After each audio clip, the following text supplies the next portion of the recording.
So here we go. It is a new time in the restaurant industry, and one of the things that we are going to be breaking down today is the first and what I think might be the only major city that is underway a second mandatory shutdown. My name is Paul Barron, and this is the Barron Report. We're going to get into it today with a local restaurant operator out of Miami, Mr. Zack Bush, who is the owner of ball and chain Los Altos and Taquerias Mexicano. Great to have you on the show, Zack. Thank you so much for having me. It's great to be here. So, Zack, let's learn a little bit about you and kind of how long you've been in the restaurant business. What's your background? I've been in the restaurant business for the better part of 20 years in one way, shape, or form. Not always on the ownership side. Worked in a lot of restaurants. Did a lot of marketing, promotions work early on, and then when I had the opportunity, and I felt that I had learned the business inside and out, pretty much just about everything, and I had the opportunity to be on the ownership side. I've been on that side of the business for the better part of 6-7 years now. Very cool. All right, so you've seen the ups and downs in Miami. Obviously we have hurricanes. Those things are somewhat plannable. Now you've got a new kind of hurricane that you're dealing with, and one that is beyond a Category 5. So talk to me a little bit about this second shutdown dictated by the mayor's office there in Miami. I mean, the second shutdown, it's brutal. I think it'll be very, very hard for many restaurants or nightlife, hospitality, food and beverage operations to survive. I myself, I can't back this up with scientific data, but I wouldn't be surprised if 50% of the restaurants that were open do not reopen as they were before. Yeah. It's a very, very scary time. Our industry has been decimated. And sadly, there is no real light at the end of the tunnel right now. We thought we were moving towards, flattening the curve and doing things responsibly. And it's a very scary time for our industry as a whole. Yeah, for sure. So, Zack, let's kind of get into the timeline for a lot of people across the country and around the world that are watching this, because we get audience from everywhere. You have to kind of understand the status of where Miami is. Obviously, we had escalated to above 10,000 cases, positive cases on a daily basis, and had kind of had a run going there. So the mayor's offices of both Miami and Broward County, which are the two major South Florida counties, have kind of acted fairly swiftly. I'm kind of curious, did you guys get any kind of notice or any kind of collaboration in how this is going to take place? No, we did not. And I try to always look at things from a 360-degree view. And from a business hat, of course, I want to be open and serving guests. And I want to, really, for the most part, get my team back to work. But I do understand that the mayor's office, they have responsibility. They have fiduciary duty to the public health and safety. I just think that there's been a lot of poor leadership without pointing fingers at who, what, where. And no, we were not, we heard it at the same time everyone else did. I think I first heard about it on Twitter, where it was, things were shutting down in about 24, 48 hours. Okay. Interesting. So here's the thing, we've been tracking this here on Foodable Network since the beginning of March, when the original outbreak began here in the U.S. We kind of anticipated some pretty dire situations for the industry. Unfortunately, those have played out. I'm kind of looking at it from this standpoint. When you look at the precautions that restaurants have been taking, and I've been in the Miami restaurant scene since the COVID breakout. I've dined at several restaurants in the Miami area. And one thing I noticed about all of these restaurants is that they were, in most cases, abiding completely by all of the social distancing and the precautionary measures that were required.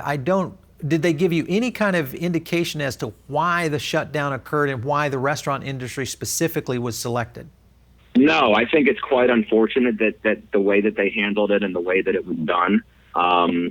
I think that there were a few bad apples, and I think the problem is that they did not punish properly all the people that were not taking those guidelines and rules seriously. Yeah.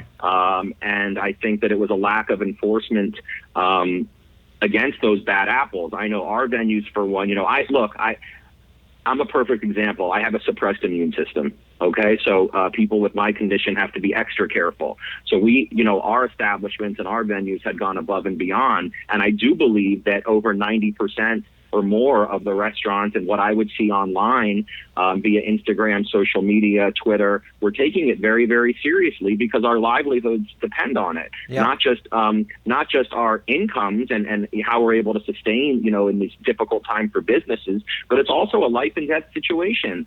Yeah. So I did not see many bad apples. From what I had heard, though, and from, stuff I saw on social media, there were some, and I don't think they were properly enforced. Yeah. Well, I think that's the scenario. We've talked about it here in previous episodes with what happened in Orlando.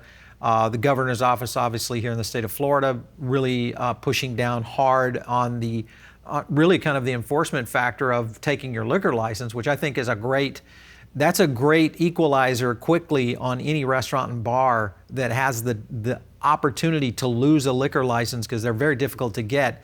That right there, I think, would pretty much get everybody in line. I'm kind of curious, when you look at the kind of things that you guys were doing within your organization, kind of walk us through the safety mechanisms you put in place for your guests so people understand exactly what you were doing. Sure.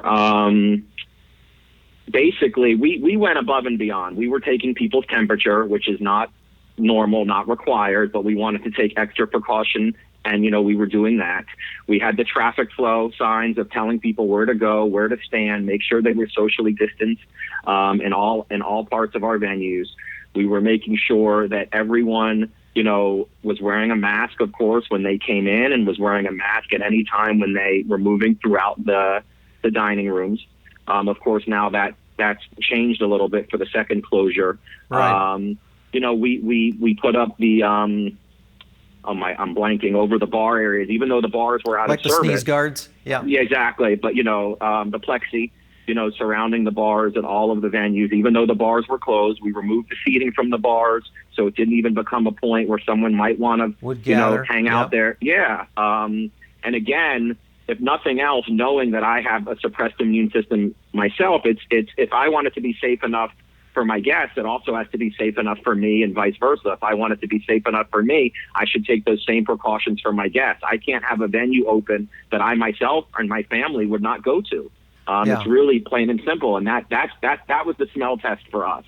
Interesting. So, we were very adamant. If someone even had any signs of anything, of 2-week quarantine, we were paying for that time. Because we didn't want people to feel pressure that they had to come to work, even if they didn't test positive. Yeah. We know that for a lot of people, this money is needed to live, especially in these times.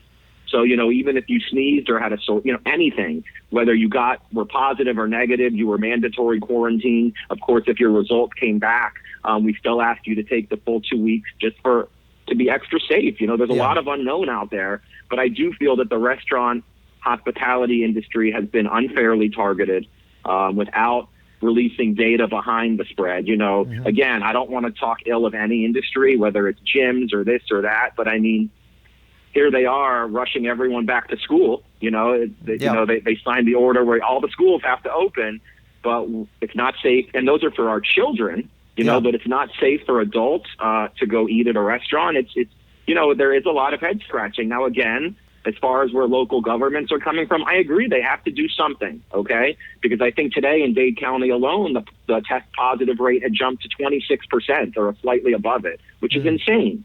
Mm-hmm. But to just pick and choose arbitrarily, okay, you can open, you can't open, okay, you can open outside, gyms, right. You can't open, okay, you can't open. It's like, it's backwards, and it's frustrating. Yeah, and I think, first of all, congrats on what you guys were doing, because I think that's one of the factors that every operator I've talked with, at least on this show, has been at the highest level of professionalism in terms of caring for their guests, and that's been like their number one thing, which I think is admirable. When you look at, and now, of course, now we're looking at all these different kinds of industries And I'm concerned that, the restaurant industry is being kind of put up there as the sacrificial lamb to kind of show the rest of the communities that the government is trying to do something, but instead they're ruining not only a tax base, but an entirely, it's the second largest employer. And in the state of Florida, I think it might be the number one employer. But when you look at going forward, because this still could be a scenario where we could get continued extension because places like cruise lines, airlines, travel has still not been shut down, including international travel, as well as the scenarios around gyms and salons and all those kind of things. All that's still going on. It's just the restaurant industry that's not going on. So I wish I had more to comment on that other than that you nailed it. The restaurant industry has been and is being unfairly targeted. If they were issuing a blanket stay-at-home order, or if they had scientific data, the facts don't lie, that the spread was coming from restaurants or bars or whatever. And yes, there's going to be videos that are seen all over YouTube or the internet of people being irresponsible. Right. But you can't let a couple bad apples that haven't properly been enforced, where for me, whether it was taking away the liquor license like you suggested, or I know in Dade County, I think if you were caught violating, you were shut down for 24 hours, as long as you submitted a plan to the mayor's office that you were going to follow. Do I think 24 hours is strict enough for people violating a life and death situation? No, I don't. Maybe if you eliminated them for 30 days and they had to close, or took away their CU, or took away their liquor license, for violating or intentionally violating. Yeah. I'm not saying if one person goes without their mask on from here to the bathroom, because all you can do is ask people to be as proactive as possible. Sure. But I mean, if you're blatantly not enforcing the intent of the ordinances or the laws, then it's a problem, and you should face penalty for it, and it should affect your business. Yeah. Zack, I'm kind of curious, so you got a chance to open up again for your 3 operations. What was the community and the guest feedback? Were they very compliant with the social distancing and the mask wearing? What was kind of the scenario there? To be crystal clear, Ball and Chain never got the okay to open, only because something that, shame on me, that we learned is that even though we're licensed as a restaurant with the state and licensed as a restaurant in Dade County, the city of Miami had us licensed as a tavern. I always assumed that our tavern license allowed us to sell food. So that's something we're working through now. But regarding the Taquerias and the Los Altos environments, people were very aware. We did not run into any issues with people saying, I don't want to wear a mask. Yeah. Don't take my temperature. It was not a surprise. If you don't want us to take your temperature, that's okay. But we were not going to let you into our dining room. Sure. And you can go other places. There's plenty of other great restaurants in town. And I do think regarding Los Altos, which has more of a nightlife vibe, it does, than necessarily a strict restaurant. We definitely lost business because of our being so strict. Meaning that you had a group of people where when they could go out at night, they didn't necessarily care. I'm not talking about the restaurant operators. I'm talking about, the people that go out. And so if they could go to a place that, for example, was 75 or 100, or in some cases 125% full, as opposed to one of our venues where we knew we were keeping it at 33% for extra safety, which is a more fun environment. Sure, the busier venue, but which is a more safe environment? Yeah. Our the venues that were acting more responsibly like we were, and so many others. But we did not receive pushback from people that were not willing to comply. Interesting. So with the legislation of being able to sell alcohol on a to-go basis or takeout basis, has that been any kind of benefit to your bar venues at all? Sure. During the first shutdown, it was. During the first shutdown, it was, and then as other cities started to open up, I think Broward opened up. I think Dade County and the city of Miami, certainly the city of Miami, where my venues are located, were one of the last cities to open up to even restaurants. And so for example, if you could drive 15 minutes to go get a drink at a restaurant or a bar, or not a bar because those weren't open, at a restaurant in Doral or in another city that's open, people were going to do that as opposed to ordering, takeout or delivery cocktails. Yeah. So when everything was closed, it was a significant help. Is it a help now? I would say, at least for us, I would say barely at all. Fairly well. It's nice, and it does allow people who are ordering food from your venues, supporting you. And we do have a lot of local guests that go out of their way to, give us the business and give some of their other local favorites the business. So in that sense, it is very nice that they can still get their favorite mojitos to go and stuff of that nature. But as far as helping businesses survive, way more so during when it was a stay-at-home order for everyone than, each city making up, their own rules. Yeah, absolutely. All right, so let's get beyond this now, and let's talk about how do we convince the city of Miami and the mayor's office to reconsider this situation and decision. You have two mayors essentially that kind of are at odds with each other here in South Florida. One agrees or one disagrees on how the process was done. What would you say as an operator to provide collaboration with their offices to say, hey, let's take some steps to try to move in this direction for at least a reopening plan from here forward? What would be some ideas you'd go with?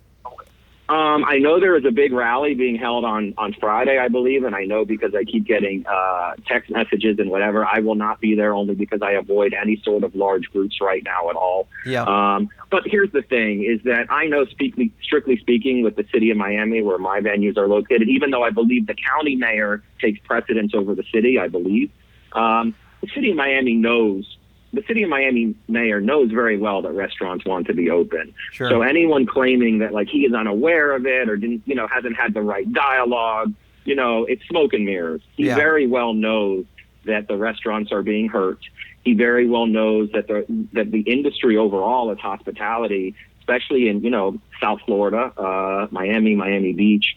Ball and Chain is a great example. We were the number one nightlife destination in all of Miami on TripAdvisor. So, they know, in my opinion, anyone that claims they don't know the damage that's being done, I just don't believe. They're just not connected to their community, for sure.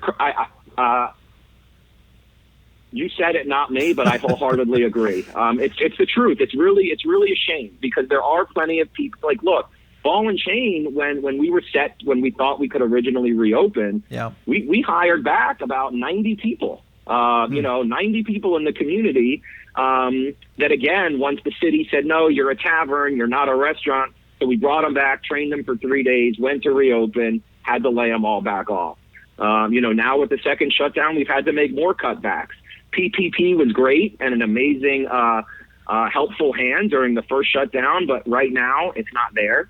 At the companies that have received PPP, we received it thankfully, but we used it up. Originally you had to use it up in 8 weeks. So had, that was another thing where had we known what we know now, where it would be extended and you could use it longer, we might have found more creative ways to pay our people for longer. But it's tough. I think that, look, we had to drop salaries, much like we did during the first shutdown. Our managers had to take salary cuts. And again, during the second shutdown, there's we're very transparent with the health of our business. My management sees our P&Ls. They see our revenue daily. It's not a matter of, us trying to keep any money for ourselves. It's really not about the owners at all. It's really about our team that we spent the last, 6.5 years building. I think that, we have certainly the best team that we've ever had, and probably one of the best teams around. We have from the top down. And it's really about all the employees of not just my restaurant, but all of these restaurants and how, they were given a check from the government for $1,200. Well, where again, I'm not here complaining that they got the $1,200, but certainly not enough. We need these people back to work. Mm-hmm. And as far as the light at the end of the tunnel, and I guess to get back to your original question is, how do we get them to realize this is so important? I don't know the answer because I believe they know that it's so important. Yeah, just seeing enough, I think, pressure from the community, but also from the business community, because I think everybody's now on pins and needles, thinking that at any moment their businesses could be shut down again because of what's happening here in the state of Florida. And we're also starting to see this in other states like California and Texas. So that'll be interesting to see if there are some scenarios that follow suit with that. Did you guys are you in communication with the mayor's office right now? No, not directly. Yeah. And one of the things that I do just want to point out is that also, as I'm sure you know, and your listeners and viewers know, is that the restaurant and hospitality industry was not built to survive on 33, 50%, even 75% occupancy. Right. These are business that employs, that have huge teams and huge costs. And basically, for businesses like ours, and like most in our industry, it's done on volume. And so even being able to open with 33% or 50%, it's basically a matter of losing less. Yeah. None of these venues, with the exceptions of, maybe like a Cheesecake Factory who's able to do a robust takeout business. But for the moms and pops and businesses like ours, you need that capacity. So again, the long-term effects of this and how quickly we are to get this thing under control will really play to the long-term success of the entire industry. Yeah, for sure. And the industry here in South Florida, of course, is very tied to tourism. Obviously, the entire state of Florida operates on tourism as their number one economy throughout the state. So that's going to be a big factor.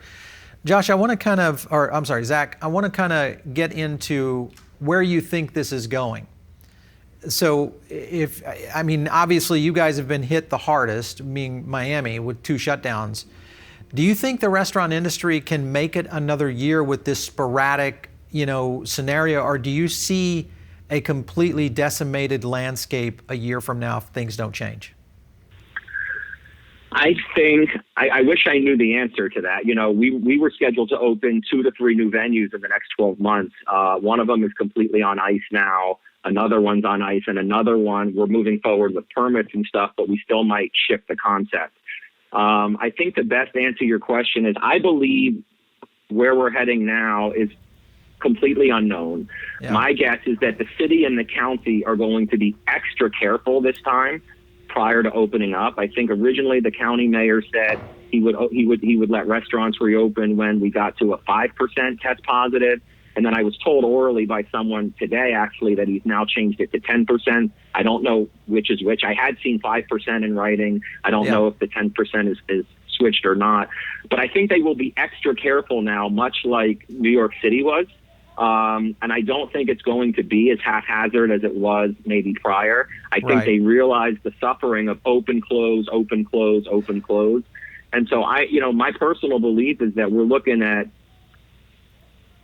2 months minimum of where it stands now. And that's, again, that's just a personal opinion. That's not based on my speaking to anyone. That's just, my gut feeling. That's what we are kind of in our heads targeting. Of course, if we can open tomorrow, we would be rip-roaring ready to go and love to have our team back. I think that, and I do think the mayors are put in a tough position too, because, at what point are they supposed to just say, the heck with it? Dade County, we're at 26% positive. What needs to be done? Do they shut down all industries? Maybe. Yeah. Maybe they should. But I do know that the restaurant and hospitality industry seems to be unfairly targeted. Yeah, it's like the bullseye right now in the center of the target for sure. I don't get it. I've been watching this for 2.5 decades. This is the first time I've ever seen our government officials in this kind of scenario, which apparently seems like there is no plan. The plan is that there is no plan. So I'm very concerned about it. Zack, it's been great having you on the show today. Thanks so much. Listen, we're going to get the word out. We're going to keep pushing hard here for you guys. Hopefully, we get the mayor's office to maybe come on the show here and talk about maybe a plan to get restaurants open again and still keep our communities safe here in South Florida. But thanks for stopping in on the show today. We appreciate it. Thank you so much for having me. And if there's anything that I can do for the community as a whole, I want these restaurants open just as much as anyone. So please don't hesitate to reach out. And thank you so much for having me. Yeah, absolutely. All right. Thanks to Zack Bush there. All right. You guys, you're listening in over on iTunes or Spotify, or maybe you're catching this on YouTube. Make sure and give us a review, smash a like button, share this video. And especially if you're in the restaurant industry, this is something that is very important. Colleagues around you need to know where and what's happening within this industry. Hopefully here at Foodable, we're covering it to the extent, obviously, this is our home court with Miami being hit. And we kind of take it personal. So we are out here to try to get the word out to the industry. And you other states that are out there watching what's happening in Florida right now, don't do it. Don't shut down the restaurant industry. Take better steps. Look at some enforcement measures. Get the bad apples out of the cart and keep the business moving forward. That's hopefully our wish that the rest of the industry and the country will follow. We're going to catch you guys next time right here on the Barron Report. Stay tuned right here.